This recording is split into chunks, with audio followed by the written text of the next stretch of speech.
حضرت اماں عائشہ صدیقہ رضی اللہ تعالیٰ عنہ فرماتی ہیں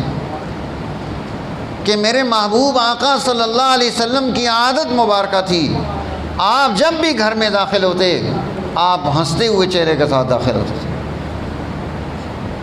باہر کی پریشانیاں مردوں پر آتی ہیں، رسول اللہ کو زہر دی جا رہی ہے، جنگوں میں ہیں، زخمی ہو کر آ رہے ہیں، اپنوں کو شہید کروا کے آ رہے ہیں، کسی کا بازو کٹا ہوا ہے، کسی کے کیا حالات ہیں، لیکن جب گھر میں داخل ہو رہے ہیں تو طریقہ سکھلایا مرد کو، گھر میں داخل ہو رہا ہے تو ہنس مکھ چہرے کے ساتھ، ہنستے ہوئے چہرے کے ساتھ آئے۔